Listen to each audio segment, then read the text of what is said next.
सरसब्ज वाव शादाब गांव में एक मेहनती और सादा चूहा रहता था। इसका घर एक पुरानी मिट्टी की दीवार में था जो नरम घास और सूखे पत्तों से बना हुआ था। इसकी जिंदगी सादा मगर खुशियों से भरी थी।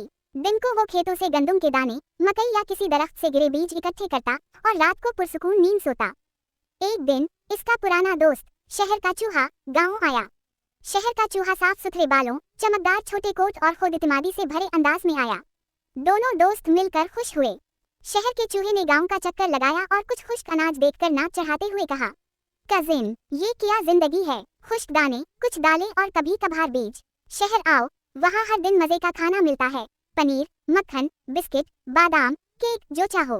गांव का चूहा मुस्कुराकर बोला, मैं तो खुश हूँ, मगर तुम्हारी बातें सुनकर दिल चाह रहा है तुम्हारा शहर देखूं।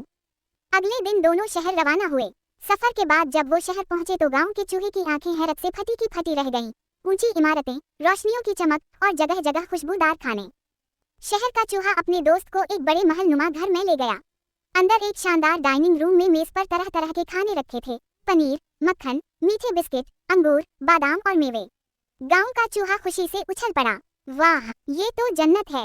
वो दोनों मजे से खाने लगे, लेकिन अचानक मियाओ की खौफनाक आवाज गूंजी। एक बड़ी मोटी बिल्ली कमरे में दाखिल हुई। दोनों घबराकर कौदे और एक सुराख में छप गए। गांव का चूहा तेज सांस लेने लगा। बिल्ली के जाने के बाद शहर का चूहा बोला, चलो दोबारा खाते हैं। वो मेज पर वापस चढ़े ही थे कि अचानक एक नौकर झाड़ू लिए अंदर आया और चलाया। ये चूहे कहाँ से आ गए? इसने तेजी से झाड़ू मारने की कोशिश की। दोनों जान बचाकर दौड़े और फिर एक कोने में छप गए। गांव का चूहा कांपते हुए बोला, दोस्त, तुम्हारे पास दुनिया के सबसे लजीज खाने हैं, लेकिन हर लम्हा डर के साथ जीना कैसा? मैं अपनी खुश्क रोटी और पुरसुकून गांव को तरजीह देता हूँ, जहाँ ना बिल्ली है ना झाड़ू वाले इंसान। ये कहकर वो अगले दिन अपने गांव वापस चला गया और फिर कभी शहर का लालच ना किया।